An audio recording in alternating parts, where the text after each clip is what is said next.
Baik, bismillahirrahmanirrahim. Assalamualaikum warahmatullahi wabarakatuh. Alhamdulillah nahmaduhu wa nasta'inuhu wa nastaghfiruh wa na'udzu billahi min syururi anfusina wa min sayyiati a'malina. May yahdihillahu fala mudilla lahu wa may yudlilhu fala hadiya lahu. Asyhadu an la ilaha illallah wa asyhadu anna Muhammadan abduhu wa rasuluh. Rabbi shrah li sadri wa yassir li amri wahlul 'uqdatam min lisani yafqahu qawli. Teman-teman yang selalu dirahmati Allah Subhanahu wa taala, insyaallah kita akan membahas kembali suatu kaidah dan lanjutkan kembali gitu ya suatu pembahasan yang lalu, dan terakhir itu telah dibahas tentang bagaimana cara kita untuk mempunyai harapan yang tinggi gitu ya. Bagaimana cara kita itu mengetahui bagaimana bahagia dan kepuasan itu berbeda, dimana kepuasan itu sifatnya itu tidak menjerumuskan atau bahkan benar-benar mengambang gitu ya. Dan justru banyak hal yang buruk di situ. Tapi kalau yang namanya kebahagiaan itu tuh suatu hal yang emang bahkan mengujam hati kita, mengujam kehidupan kita yang kedepannya akan lebih baik lagi insyaallah. Dan perlu diibaratkan juga bahwa kebahagiaan itu datangnya daripada Allah. Maka senantiasa kita selalu meminta kebahagiaan di setiap harinya kepada Allah dengan bertakwa dan dengan menjalankan amalan soleh. Dan teman-teman, sini aku bakal membahas satu kaidah kembali, kaidah berikutnya, yaitu menjadikan diri kita itu istimewa, bukan biasa. Untuk mengawalnya, Allah berkata dalam Quran Surat Al-Furqan ayat ke-74, Waladzina yaquluna rabbana hablana min azwajina wa dzurriyyatina qurrata a'yun waj'alna lil muttaqina imama. Perlu kita garis bawahi, waj'alna lil muttaqina imama. Allah mengajarkan secara tidak langsung bahwa muslim itu harus bercita-cita menjadi imam. Jadi Allah tidak menyuruh kita untuk merendah-rendahkan keinginan. Bahkan dalam ayat tadi Allah mengatakan waj'alna lil muttaqina imama, bukan waj'alna lil muttaqina makmuma yang dan sebagainya. Jadi sifat ibadur rahman itu adalah sifat yang orang-orang zaman dahulu tuh benar-benar pegang gitu. Sifat di mana-mana orang-orang tuh benar-benar optimis, orang-orang itu benar-benar bercita-cita menjadi seorang yang tinggi gitu. Simpelnya ketika kita melihat masa lalu gitu ya, yaitu suatu kejadian yang mungkin benar-benar menggemparkan gitu ya, ketika saat itu Muhammad Al-Fatih menghancurkan atau ya berhasil untuk menundukkan Konstantinopel kayak gitu. Maka dalam suatu hadis ya katakan bahwa Konstantinopel akan jatuh ke tangan seorang laki-laki, pemimpin yang melakukannya adalah sebaik-baik pemimpin dan pasukan yang melakukannya sebaik-baik pasukan. Spirit awalnya adalah ketika mendengarkan hadis itu. Maka dengan adanya hadis itu tuh membentuk bahwa setiap sahabat itu harus perlu memiliki yang namanya keinginan untuk tinggi gitu. Bahkan bercita-cita tinggi itu adalah hal yang sangat-sangat perlu. Atau kalau kita sering mendengar sekarang adalah ambisius dan lain sebagainya. Apa sih efek daripada ambisius itu? Atau efek daripada optimis itu? Suatu keyakinan yang buat kita itu mau untuk merelakan apapun, mau untuk berusaha sebaik mungkin untuk mencapai tujuan itu. Dan bayangin kalau tujuan itu baik, maka insya Allah benar-benar akan mencapai yang namanya usaha-usaha atau perilaku-perilaku yang baik juga. Ada kisah yaitu 4 orang, yaitu ada Abdullah bin Umar, Abdullah bin Zubair, Urwah bin Zubair, dan Mus'ab bin Zubair. Mereka berempat itu berdoa di Hijr Ismail. Abdullah bin Umar berdoa untuk diampuni dosanya. Terus Abdullah bin Zubair berdoa untuk menjadi khalifah. Terus Urwah bin Zubair berdoa untuk menjadi ulama besar. Dan yang terakhir Mus'ab bin Zubair, dia berdoa untuk menjadi pemimpin dari suatu kota dan menikahi 2 orang wanita. Maka apa yang terjadi ketika itu, dengan doa-doa mereka yang sangat-sangat luar biasa gitu ya, menjadikan mereka itu sosok-sosok yang nggak mager gitu, menjadikan mereka itu sosok yang nggak pesimis gitu. Justru dengan mereka berdoa yang tinggi itu menjadikan mereka sosok-sosok yang benar-benar berusaha, sosok-sosok yang optimis, sosok-sosok yang memperjuangkan agama Allah kayak gitu. Jadi hidup itu akan dinikmati kalau kita itu udah menjadikan diri kita itu sebagai peran dalam namanya suatu peradaban dan juga keistimewaan. Dan oleh karena itu kita itu nggak boleh hidup hanya sebagai penggembira. Kadang kita kalau misalnya melihat itu ya, di dunia ini tuh banyak orang yang dilihat atau banyak orang yang melihat. Dalam artian banyak orang yang tampil atau banyak orang yang menjadi penonton. Sifat seorang muslim itu pada sejatinya seharusnya ia menjadi orang yang ditonton. Dalam artian, dia itu menjadi sosok yang penggerak, sosok yang berpengaruh, bukan sosok yang santai-santaian, sosok yang mager-mageran, dan sosok yang cuman nonton doang kayak gitu kurang lebih. Lalu yang kedua adalah kalau kita memikirkan tentang diri kita, maka sejatinya setiap orang itu punya modal yang sama. Modal dalam artian apa di sini? Yaitu adalah modal dimana kehidupannya itu semua itu sama gitu. Kalau misalnya kita melihat ulama itu dia itu lahir gitu ya, gak langsung gitu. Ketika ulama itu lahir, mereka langsung qala Rasul, qala Allah, gak langsung untuk mengatakan hadis, mengatakan apa yang Allah katakan atau apa yang Rasul katakan gitu. Mereka belajar, mereka berlatih, mereka menghafal gitu kan ya. Atau misalkan kalian ada seorang hafid yang sekarang terkenal gitu ya, mereka itu ketika lahir gak langsung hafal 30 juz kayak gitu. Teman-teman, ketika teman-teman merasa oh aku mah gak bisa untuk ini tuh, coba teman-teman maksimalin dulu gitu apa yang menurut teman-teman itu bisa untuk menjadi potensi diri gitu. Karena memang setiap kita itu punya potensinya gitu, dan sebaik-baik kita adalah yang menjadikan potensi kita itu untuk berjalan di jalan Allah gitu. Untuk menjadikan potensi kita itu sebagai ladang kita untuk beramal soleh, ladang kita untuk menjadikan hal itu tuh sebagai bentuk kita untuk menjadi berpengaruh dalam umat ini kayak gitu. Ada suatu hal yang benar-benar perlu teman-teman jauhi ya, ketika itu tuh ada kisah ini tuh berasal dari penulis bukunya, kata Ustaz Ahmad Mita, yaitu di Syekh Uraisi. Katanya ada seorang pemuda yang menelpon ke dia gitu. Seorang pemuda ini menelpon katanya pengen bunuh diri.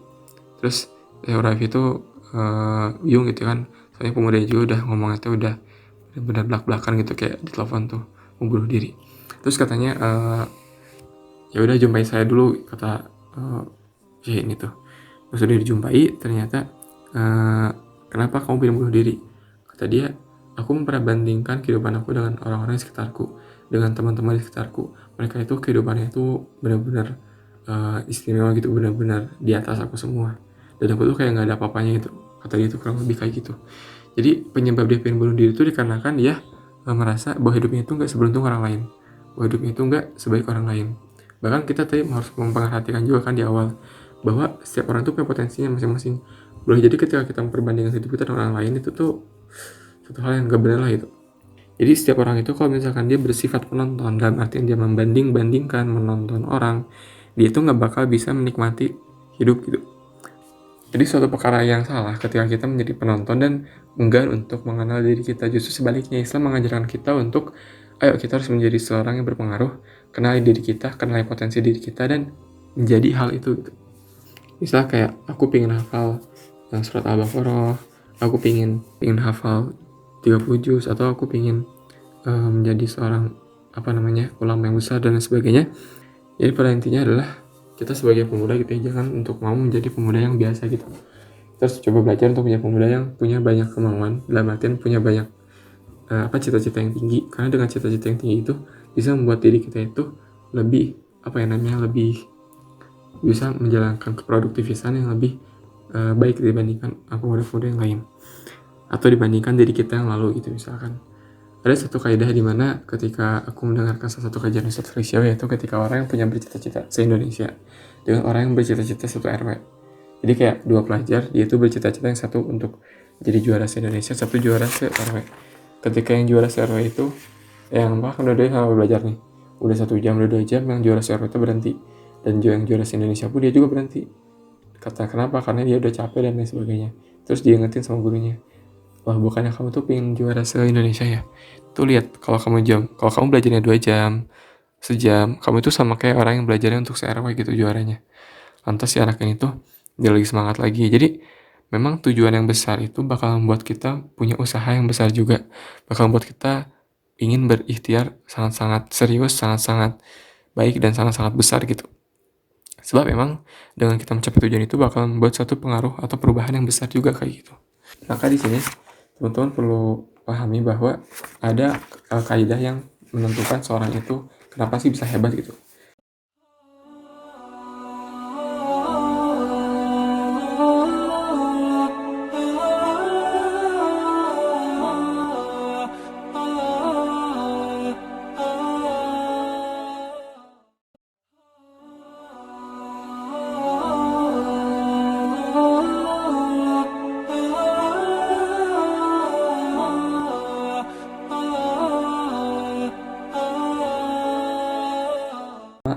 jangan menjadi penonton, tapi menjadilah yang ditonton.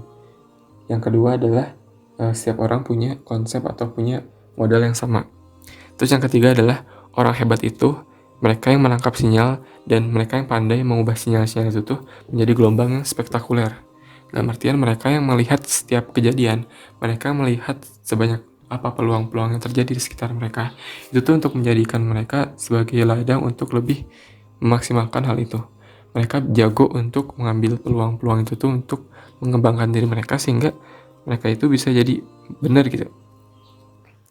Imam Ad-Dahabi jadi ulama karena dihina atau disindir. Imam Ad-Dahabi itu disindir sama ustadznya waktu kecil, waktu dulu. Katanya tulisannya itu jelek. Maka setelah itu dia bisa untuk tulisannya bagus dan menjadi ulama kayak gitu. Dan sayangnya kebanyakan daripada kita itu membiarkan hal-hal yang seperti itu berlalu begitu saja. Membiarkan hal-hal yang terjadi itu tuh ya udah gitu aja gitu, biarin gitu. Dan itu tuh hal yang kurang tepat teman-teman. Kita harus bisa jago untuk memperhatikan apa-apa yang Allah tunjukin sama kita dan coba mengambil hal itu. Keempat, kalau hanya untuk menuju neraka saja kita mau untuk berusaha payah, lalu kenapa usaha kita itu tuh nggak mau kita gunakan untuk menuju ke surga gitu? Ada satu kisah di mana ada 4 orang dan 4 orang bersaudara gitu ya. Satu orangnya itu kaya banget, yang ketiganya tuh nggak terlalu kaya. Jadi 3 orang itu benar-benar iri sama orang yang kaya ini, dan sampai-sampai mereka 3 ini tuh berusaha, ya memang nggak suka sama orang yang kaya ini tuh. Sampai suatu saat mereka itu bersepakat kalau misalkan si orang kaya ini pakai atau selendang gitu ya, kalau misalkan dia bilang, kita ngeliat berkomentar aja pokoknya dengan warna yang beda dengan warna selendangnya. Jadi waktu si orang kaya ini datang, si orang yang bertiga ini tuh bilang, bagusnya selendangnya warna merah. Terus kata orang kaya itu, enggak ini warna putih. Oh enggak, bagus itu warna merah. Enggak, ini kok warna putih. Terus keesokan harinya bilang lagi, itu warna putih bagus ya. Kata si orang kaya itu, enggak ini warna merah. Warna putih, enggak warna merah. Sampai setiap hari, sampai pada akhirnya si orang kaya itu tuh frustasi dan gila. Ya, jadi banyak daripada kita gitu ya. Banyak orang yang menggunakan potensi mereka, banyak orang-orang yang menggunakan keahlian mereka pun hanya pada akhirnya untuk memaksimalkan mereka menuju neraka, bukan malah sebaliknya memaksimalkan mereka untuk menuju ke surganya Allah. Jadi yang perlu dipahami adalah, kok dengan usaha kita yang menuju neraka aja kita mau gitu, kenapa nggak kita coba alihin dengan usaha-usaha kita itu tuh untuk ke surganya Allah kayak gitu. Dan yang keempat dan yang kelima sekaligus yang terakhir adalah tinggalkan jejak kebaikan dan nilai ketika kita akan meninggal dunia. Jadi tinggalkan nilai-nilai sehingga ketika kita meninggal dunia itu kita meninggalkan jejak di dunia ini. Apa itu maksudnya? Kenapa kita bisa mengenang sahabat-sahabat? Kenapa kita bisa mengenang bahkan Rasulullah? Karena Rasulullah meninggalkan jejak setelah beliau wafat, berupa ajaran, berupa hadis-hadisnya. Kenapa kita mengenal imam-imam hadis, Imam Ahmad, Imam Bukhari, Imam Syafi'i? Karena ketika mereka meninggal, mereka meninggalkan kitab-kitab hadis mereka. Nah, yang perlu menjadi garis bawah di sini adalah Allah memberikan modal pada potensi yang sama, itu tadi udah diulang di awal. Mungkin di sini ada suatu kisah dulu ya, sedikit cerita dari salah satu berita yang pernah ada gitu ya di Jepang. Orang-orang Jepang itu ketika mereka mengimpor ikan itu ternyata mereka mati di perjalanan gitu. Jadi ketika udah nyampe di negara yang diekspor gitu ya, si ikan-ikan itu mati. Dan mereka itu mempelajari kenapa si ikan-ikan itu tuh mati. Dan ternyata setelah diselidiki, padahal ikan-ikan itu tuh udah dikasih air, udah dikasih oksigen. Tapi ternyata di perjalanan menuju ke eksporan itu, si ikan-ikan itu tuh diam gitu. Si ikan-ikan itu tuh gak bergerak, kaku, gak bisa bergerak gitu, karena ya sempit banget itu.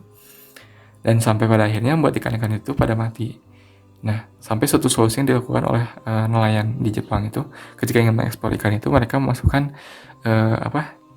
salah satu ikan nitip memangsa ikan-ikan yang diekspor tadi, sehingga buat ikan-ikan dalam satu wadah itu ya pada bergerak, pada muter-muter gitu.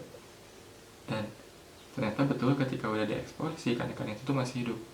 Nah, apa sih poinnya di sini? Ternyata kalau kita ingin buat proses itu harus terus bergerak gitu. Islam itu memberikan semangat untuk berpikir tinggi. Maka ketika kita udah punya mungkin ya kayak cita-cita atau tekad-tekad atau sesuatu yang tinggi gitu ya, maka kita juga harus paham bahwa ya kita juga harus bergerak terus gitu. Jangan mageran, jangan banyak halu, jangan banyak mempersibuk dengan hal-hal yang gak benar. Ya intinya bergerak pun dengan hal-hal yang produktif kayak gitu. Karena perubahan itu ya bergerak gitu. Kalau satu orang bisa menutup kalaulah Islam itu diisi dengan orang-orang yang bercita-cita tinggi, maka tinggal tunggulah kebangkitan Islam itu. Gak mungkin lah Muhammad Al-Fatih itu sampai pada akhirnya menaklukkan Konstantinopel kalau bukan karena ia bercita-cita tinggi sejak kecil ingin menaklukkan Konstantinopel. Gak mungkin lah orang-orang sahabat-sahabat terdahulu mencoba untuk melakukan Konstantinopel kalau mereka tidak bercita-cita tinggi dan tidak mau untuk menjadi apa yang Rasul sebut dalam hadisnya, yaitu sebaik-baik pemimpin dan sebaik-baik pasukan. Jadi pertanyaannya adalah apa sih cita-cita kamu dan apa sih yang ingin kamu cita-citakan untuk agama ini, dan atau simpelnya untuk diri kamu dulu yang dimana dengan itu tuh bisa membuat kamu tuh membantu agama ini. Apa sih itu? Mungkin selebihnya kita bisa untuk diskusi di direct message gitu ya, di DM gitu kan, atau ya mungkin pada lain kesempatan waktu insyaallah akan aku bahas kembali tentang kaidah Enjoy Your Life ini daripada kitabnya Ustadz Buraifi yang disampaikan oleh kajian bagi-bagi oleh Ustadz Umar Mita. Oke, barakallahu Rabbana taqabbal minna innaka antas samiul alim wa tub alaina innaka antat tawwabur rahim. Subhanakallahumma wa bihamdika asyhadu an la ilaha illa anta astaghfiruka wa atubu ilaik. Wassalamualaikum warahmatullahi wabarakatuh.